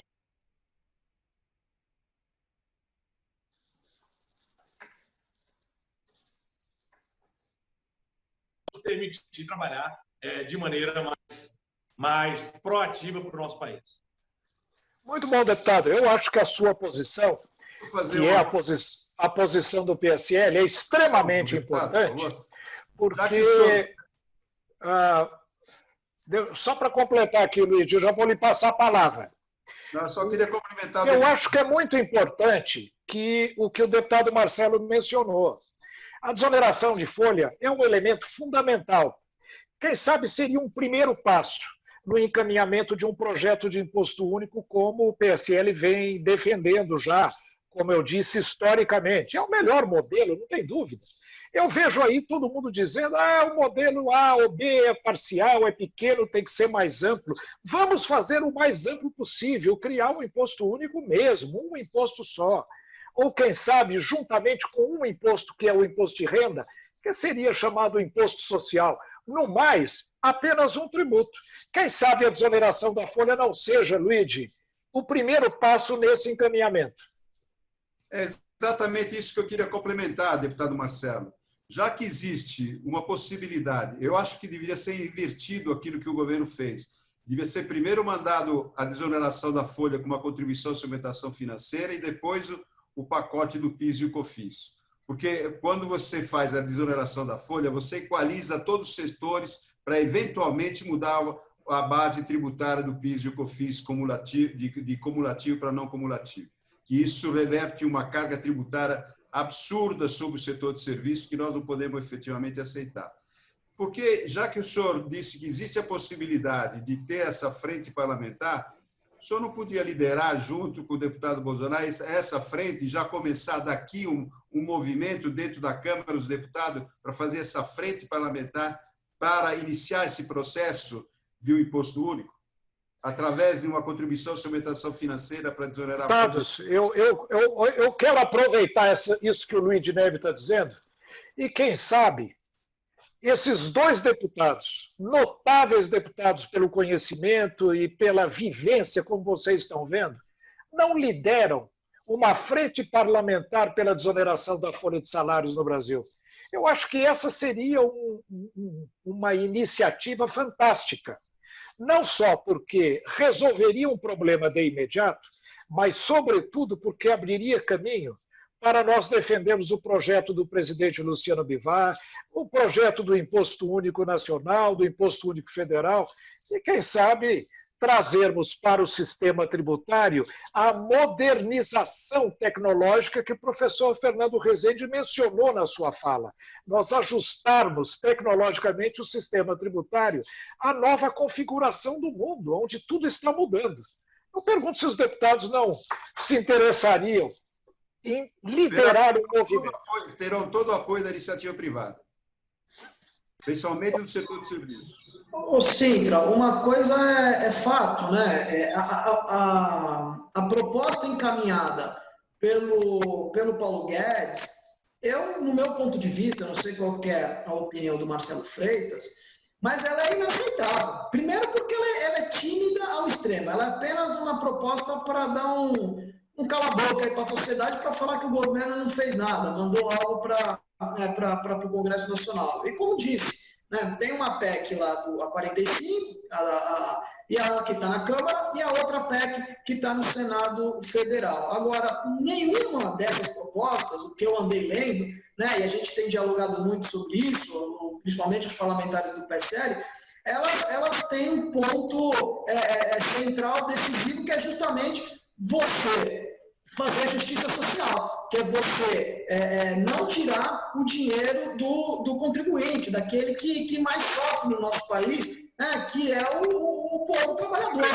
A reforma que está colocada lá na Câmara Federal, acho que tanto as duas PECs, tanto a do Senado quanto a da Câmara, e uma vergonha essa que o governo encaminhou, ela não faz justiça. O mais rico, ele acaba sempre pagando a mesma coisa que o mais pobre. E isso é um equívoco. Então, eu entendo que, se a gente liderar esse processo, colocar adiante, e isso é constitucional, a justiça social, ela é algo constitucional, que tem que ser respeitado no nosso país. E a reforma tributária, o momento de se fazer justiça social é agora. Se nós conseguirmos, né, juntos aí, eu topo essa proposta, esse desafio, e o Marcelo é um especialista da área também, não tenho dúvida nenhuma que vai abraçar essa ideia, a gente liderar a ideia do Imposto Único Federal, né? E eu acho que isso é algo que realmente é mais econômico, é o que tem de mais moderno, que desburocratiza, né? E também ajuda a gente ter fraudes, né, no sistema tributário do nosso país. Então, são propostas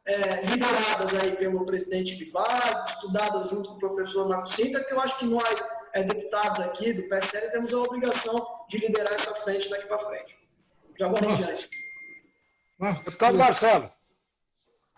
Eu penso que a provocação do professor Luiz de Neve, ela é extremamente pertinente. Fica aqui o nosso compromisso de lançar essa frente parlamentar em defesa do imposto único e, mais do que isso, né, trabalhando exatamente por trás dessa frente parlamentar em defesa do imposto único, com a desoneração de folha de salário. Então, assim, as duas vertentes estão perfeitamente aceitáveis e assimiláveis,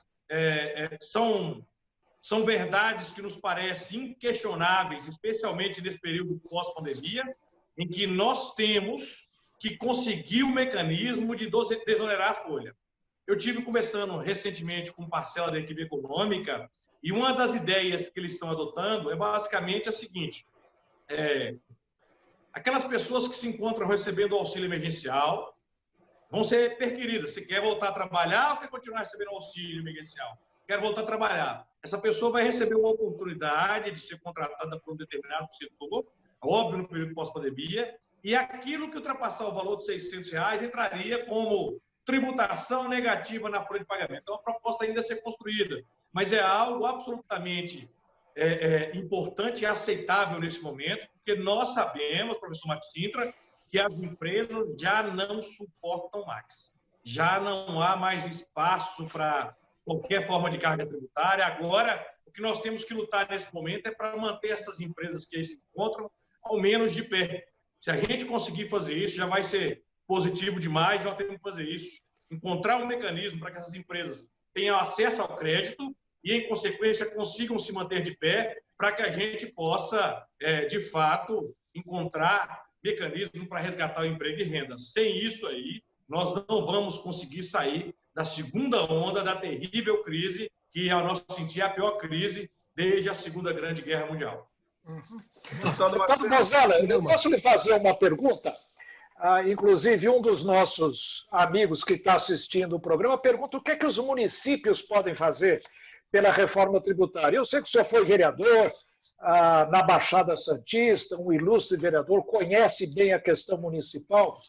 Eu lhe pergunto, será que os municípios estão preparados para abrir mão do ISS e participarem desse grande IVA, Imposto sobre Valor Agregado, como propõe a PEC 45, e com isso, será que os prefeitos não vão perder competências tributárias, ainda mais pensando que hoje o setor de serviço é o que mais cresce no mundo todo, é a única base tributária em franca expansão. Como é que o senhor vê a participação dos municípios, dos prefeitos, médios, pequenos e grandes, nessa discussão toda de reforma tributária?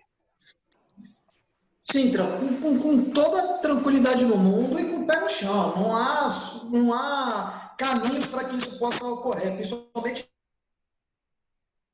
nesse período.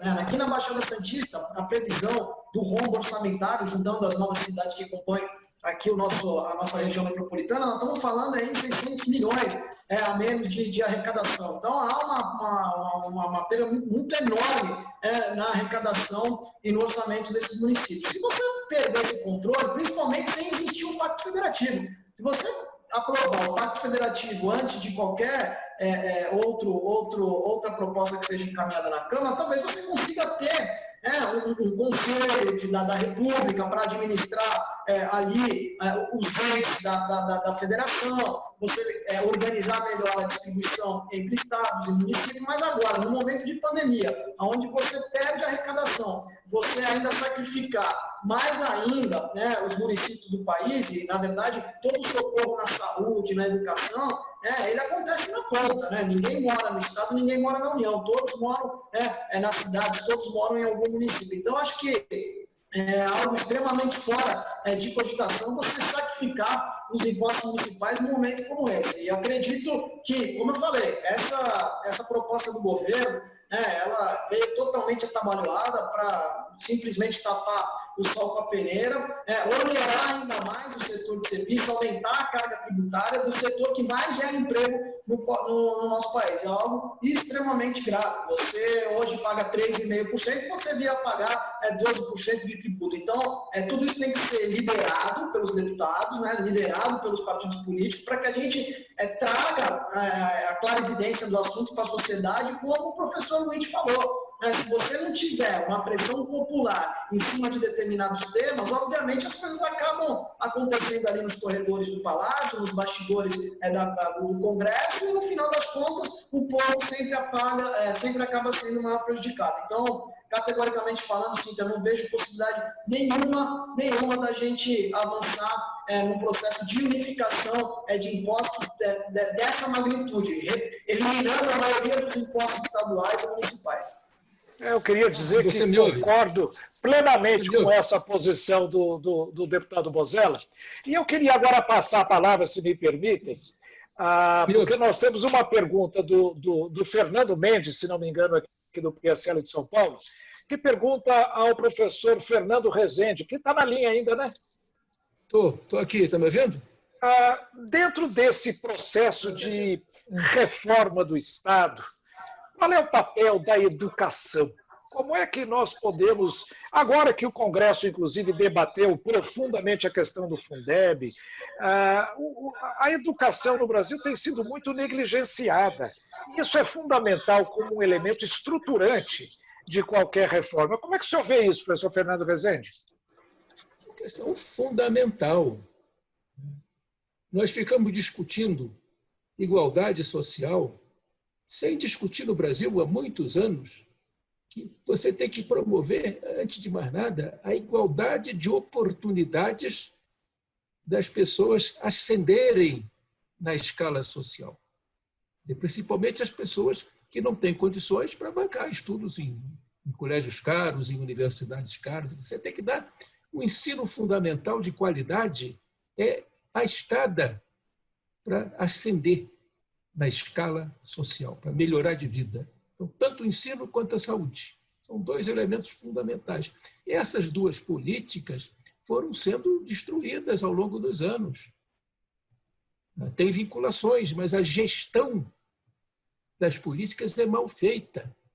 Não existe, como existe em outras federações, eu acho que isso deve estar na pauta da discussão, instrumentos que estimulem a cooperação entre os governos estaduais e os governos municipais nos grandes aglomerados urbanos, porque sem essa cooperação as coisas não funcionam direito.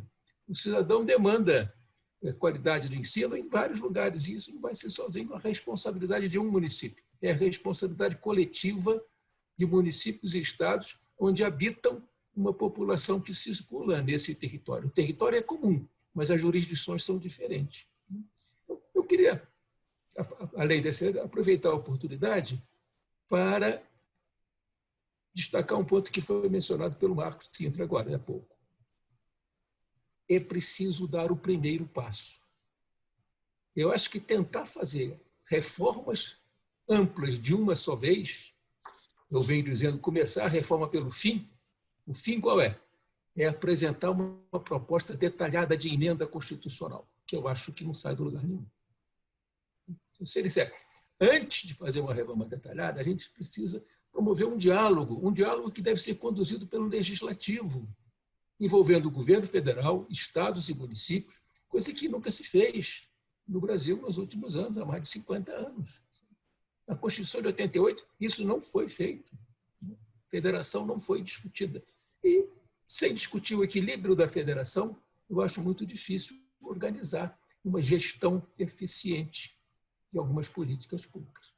A palavra de ordem, para mim, num debate como esse, é flexibilidade. O Brasil é amarrado numa camisa de força da rigidez, em todos os lados. A rigidez do orçamento, não tem espaço nenhum para o orçamento.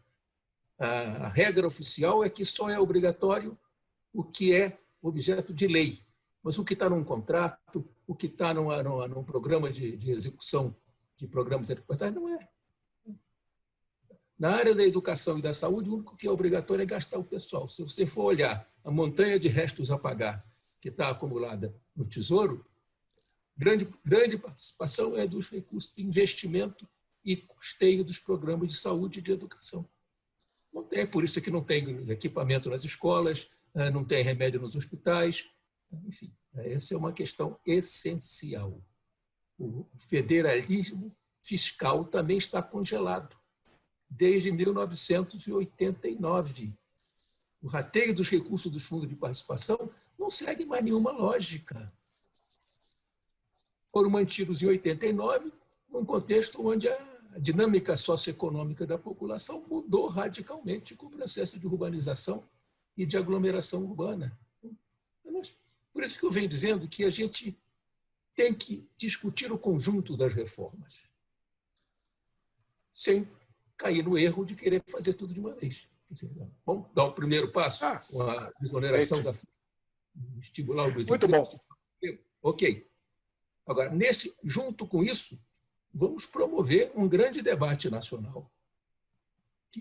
O lugar para esse debate deve ser o legislativo, no qual se discute essas questões todas em profundidade, como é que a convergência de uma série de fatores que foram se acumulando ao longo do tempo gerou esse quadro. Não pode reduzir a carga tributária porque o orçamento público está todo ocupado, não tem espaço. Não se rediscute as prioridades do país, porque as prioridades também já estão pré-definidas desde antes de 88. Então, daí eu não sei como é que a gente vai sair na busca do que eu estou chamando.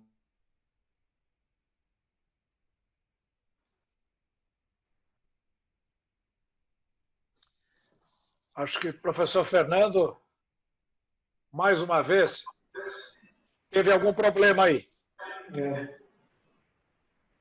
Sintra, uma coisa que vale destacar no nosso debate, nós temos que levar em consideração todos os impactos de ordem mundial. Né? E nós vamos enfrentar agora, né, nos próximos meses, além das eleições municipais, que deve atrasar um pouco a agenda legislativa, isso deve ser um certo obstáculo para que as reformas ganhem mais celeridade, nós vamos ter um problema muito sério de ordem de relações internacionais, que é com relação às eleições americanas. Isso pode gerar um impacto muito significativo na economia do nosso país. A partir do momento onde a gente tem uma política, né, do Ministério de Relações Exteriores, né, muito voltada, muito tendenciada, e isso é algo emblemático que o presidente Bolsonaro realmente faz questão de externar a sua idolatria pelo presidente Trump. A partir do momento que, eventualmente, acontecer alguma reviravolta nos Estados Unidos, isso pode gerar um impacto muito grande. Agora, recentemente, o Brasil assinou um acordo, um termo, uma manifestação observando, contrariando o posicionamento da política comercial da China, sendo que nós hoje praticamente somos reféns aí do comércio, dessa relação bilateral entre Brasil e China, essa relação do comércio exterior. Hoje o Brasil exporta 33% dos seus produtos para o mercado chinês. Né? E o americano, ele não deixa de ser um concorrente brasileiro nesse mercado, até porque nós estamos aí apontados como o grande mercado de ponta na agricultura, assim como nos Estados Unidos. Então, nós precisamos refletir, e isso vale uma observação de todos nós, agentes públicos e privados, para que a gente realmente coloque um freio de arrumação nessa política internacional, que envolve a relação entre... O Brasil sempre foi um país extremamente multilateral. Né? Então, vale aqui destacar isso, trazer para o debate, para que sirva de reflexão, e a Fundação Índigo tem ajudado muito, né, a gente traduzir esse sentimento aí para a sociedade, principalmente para os agentes políticos que compõem o cenário dentro do Congresso Nacional. Bom, deputado, é o papel da Fundação exatamente esse, difundir o diálogo, difundir a discussão. E eu quero chamar a atenção para a riqueza dessa discussão que estamos tendo hoje aqui, a qualidade dessa discussão.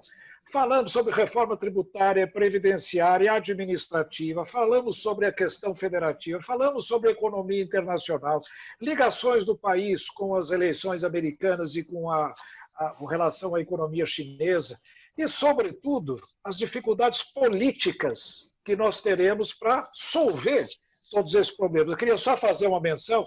Eu falei que nós tivemos uma pergunta do nosso amigo do PSL aqui de São Paulo, Fernando Mendes, Fabrício Mendes, que fez a pergunta sobre a educação ao Fernando Rezende. Mas nós já estamos praticamente há 1h40 aqui discutindo, e eu queria saber quem que pediu a palavra aí? Eu queria, pelo menos... Alô? Por favor, deputado, use à vontade.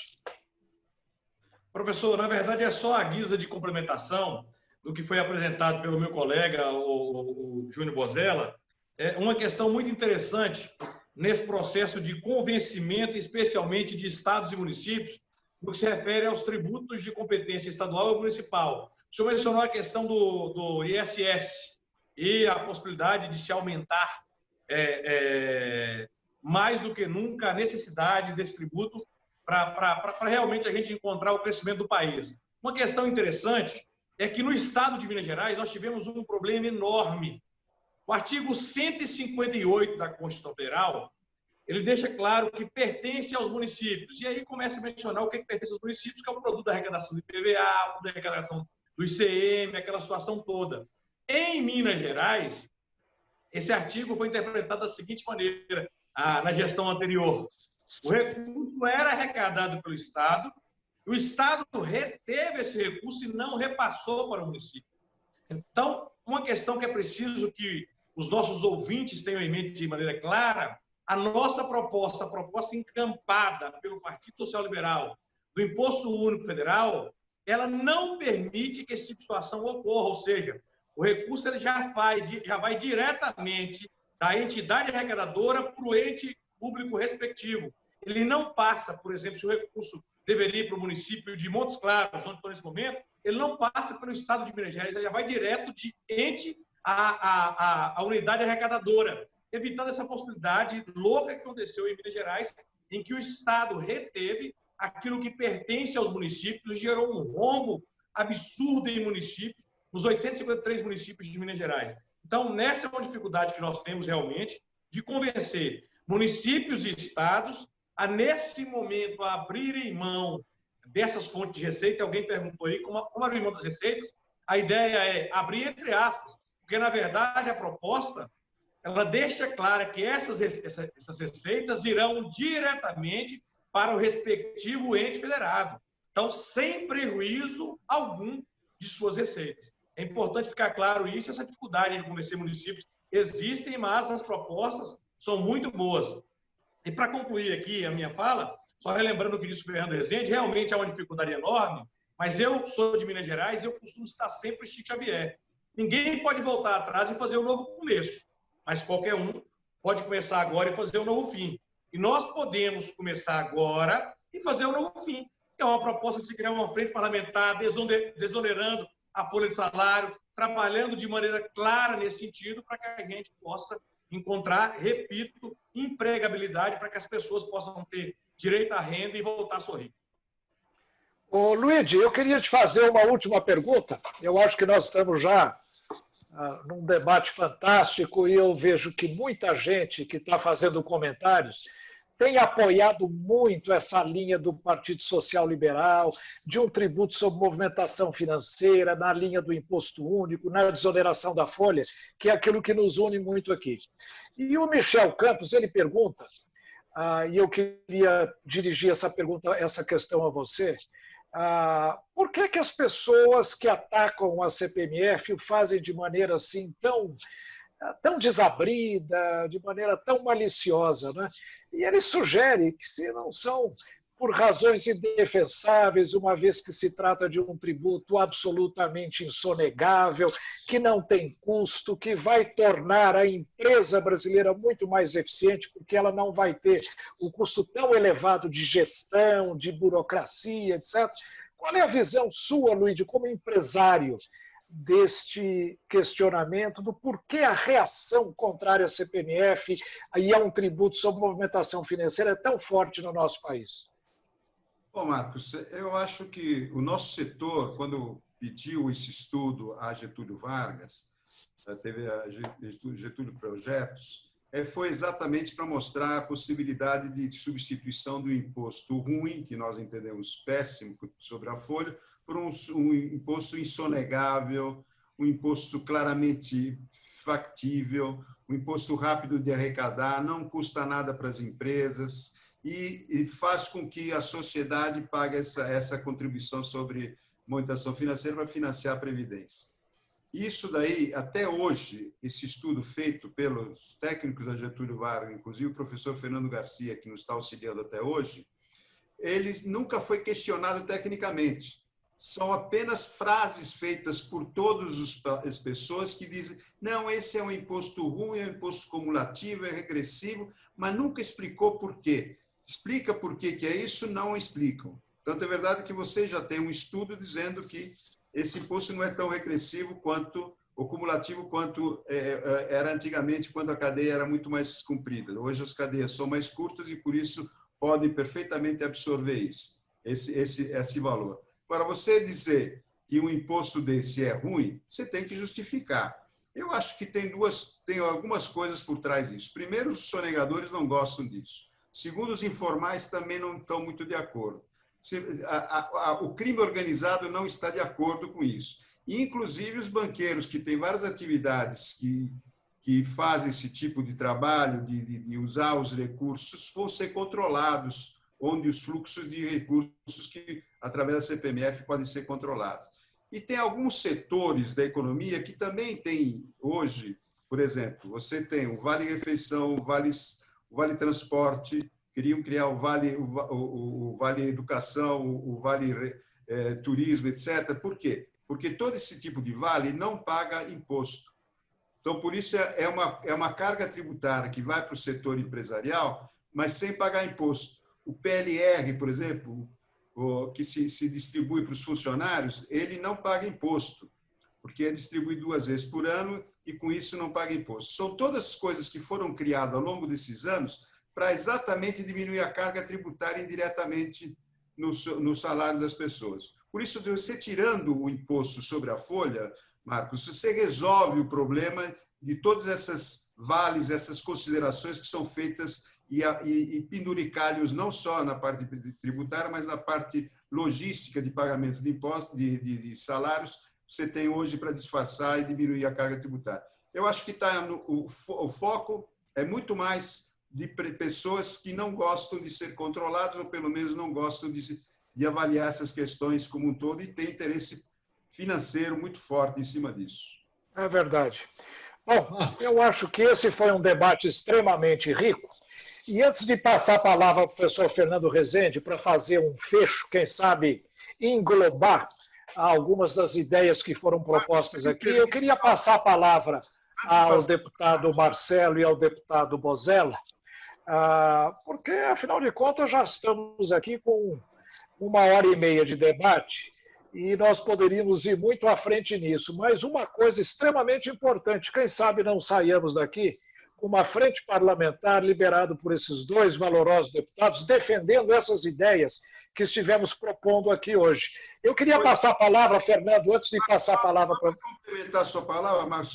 Quem é que está falando? Eu não estou vendo aqui. Eu só queria complementar para o deputado Marcelo e deputado Bosella o seguinte: praticamente, já que existe uma vontade dos 2 deputados criar essa frente, como é que nós podemos participar e o que nós precisamos fazer para que essa frente tome corpo e vá para frente? É uma frente... Muito bom. Deputados, depois dessa breve finalização, que eu gostaria muito de ouvir a opinião de vocês, queria deixá-los já convidados para outros debates, quem sabe para discutir essa frente parlamentar que pode causar um grande impacto em termos de discussões das grandes reformas para o país. E depois eu vou pedir para o professor Fernando Rezende dar uma amarração geral desse nosso debate, que, aliás, foi perguntado aqui por alguém, estará no YouTube, estará no site do PSL, poderá ser consultado por todos aqueles que desejarem meditar com um pouco mais de profundidade sobre os temas levantados aqui. Deputados. De maneira extremamente objetiva, professor Marcos Cintra, eu queria agradecer a oportunidade de participar desse riquíssimo debate, dizer que estamos aí para contribuir com o Brasil. Eu acho que maior do que as pessoas são as instituições, que devem ser respeitadas e valorizadas. O professor Luiz Dinesi perguntou a respeito de como fazer para se criar a frente, de maneira extremamente objetiva também. Eu sou muito pragmático nessa questão. Nós fazemos a frente, apresentamos essa frente parlamentar, eu faço juntamente com o meu amigo, o deputado Bosella, e o setor privado entra pedindo o apoio dos demais deputados que subscrevem essa frente para que a gente possa criá-la, se Deus quiser, ainda nessa primeira quinzena do mês de agosto. Para a gente já poder fazer isso, é perfeitamente possível, que as discussões em torno das reformas, elas vão vir aí agora, nesse segundo semestre, elas têm que vir, ainda que em tempo de eleição. Agradeço ao professor Marcos Cintra, agradeço à Fundação Indigo, professor Luiz Dinesi, meu amigo Júnior Bosella, agradeço ao Fernando Rezende pela oportunidade e estou disposto a somar nesse processo de realmente reconstruir o Brasil e repensar o Brasil que nós queremos para o nosso futuro, que já está aí diante do nosso olhar. Obrigado, professor Marcos Cintra. Muito bom. Deputado Bosella. Oi, Sintra. De antemão agradecer, né, o convite, enfim, parabenizar. Eu que agradeço a fundação aí pela iniciativa. Nós realmente somos aí um grande partido, né? Um partido liberal e um partido responsável. Eu acho que a nobre atitude do deputado Marcelo Freitas e através da sugestão do Luiz, da gente construir uma frente parlamentar, talvez possa realmente suprir a deficiência inicial que o governo central teve com relação a coordenar uma ação mais planejada para que a gente pudesse superar a crise sanitária e, consequentemente, a crise econômica no nosso país. Então, acho que ela vem em boa hora, será uma iniciativa extremamente importante para que a gente consiga unir esforços do setor privado justamente para que o setor público possa se adequar a essa nova realidade. Deixando claro, Ciclo, eu acho que qualquer novo imposto que venha a ser discutido dentro da nossa sociedade, eu acho que a frente parlamentar pode levantar essa bandeira, nós precisamos brigar, mas brigar mesmo, de verdade, com o Poder Executivo para que exista, sim, uma redução da máquina pública. Eu acho que esse é o primeiro caminho. Se a gente diminuir o tamanho da máquina pública, a gente vai ganhar pontos no produto interno bruto sem perder a eficiência na gestão. Então, para isso é necessário que haja realmente uma frente nessa direção para que a gente tenha um imposto mais justo, um imposto mais adequado para que os mais pobres não paguem a mesma coisa que os mais ricos, e quando você consome, você sabe quando você vai comprar uma roupa, quando você vai comprar um alimento, qualquer que seja o produto, é injusto aquele que mais trabalha, aquele que mais sofre, aquele que menos ganha, paga a mesma quantidade de imposto do que aquele que mais recebe riqueza no nosso país. Há uma concentração de riqueza muito grande. Então, eu fico contente de poder, junto com o deputado Marcelo Freitas, liderar esse processo aí dessa frente parlamentar para que a gente realmente consiga fazer as correções necessárias que a nossa sociedade tanto necessita. Obrigado, Sintra, obrigado, Luiz, obrigado, o professor Rezende, e um abraço enorme aí para a Viviane, que também sempre está ajudando muito o dia a dia aí da nossa fundação, sob a liderança do nosso eterno presidente, o maior presidente nacional que o Partido Social Liberal possa ter, porque todos os partidos, a grande maioria, não generalizando, eu gosto de fazer as homenagens públicas, tem presidentes de ficha corrida. E o PSL é privilegiado, porque tem um presidente de currículo. E o Luciano Bivar é um homem que nos inspira, né? E tem um currículo e um serviço prestado a favor da nossa sociedade, e ainda muito irá nos ajudar a contribuir com o desenvolvimento do nosso país. Muito obrigado, Cíntia. Muito bom, quero também estender esse agradecimento que você fez à Viviana, ao Davi. O Davi tem sido aí um batalhador para manter a qualidade técnica aqui, que às vezes escorrega um pouco, mas são dificuldades tecnológicas. O Luiz conhece bem a área da informática, mas eu queria agradecer também a Michele, ao Davi e a Viviana, evidentemente, que tem sido o nosso braço direito na Fundação Indigo. Eu queria me despedir de todos e, antes de passar a palavra para o professor Fernando fazer a amarração final, dizer que a perspectiva da criação dessa frente, com todo o apoio do setor de serviços, da iniciativa privada, como proposto aqui pelo presidente da Confederação Nacional de Serviços, pode ser realmente um demarcador de espaço, um demarcador de posições muito importante no andamento desse debate que nós deveremos ter daqui para frente. Então, eu quero agradecer aos três e passo a palavra ao Fernando Rezende para que encerre esse nosso debate com as suas considerações. Em primeiro lugar, eu queria dizer que eu lamento profundamente os problemas que eu tive para me acompanhar diretamente a todo esse evento, pelas interrupções da internet. Eu procurei resolver isso antes, mas infelizmente não deu certo. Mas, de todo modo, eu acompanhei o que eu acredito foi de mais importante que foi dito aqui nessa mesa e quero enfatizar um ponto que eu acho muito fundamental, porque vários pronunciamentos, tanto do deputado Marcelo quanto do deputado Bozella, expressaram a preocupação com a justiça social, que acho que é fundamental em qualquer debate sobre essas reformas, né?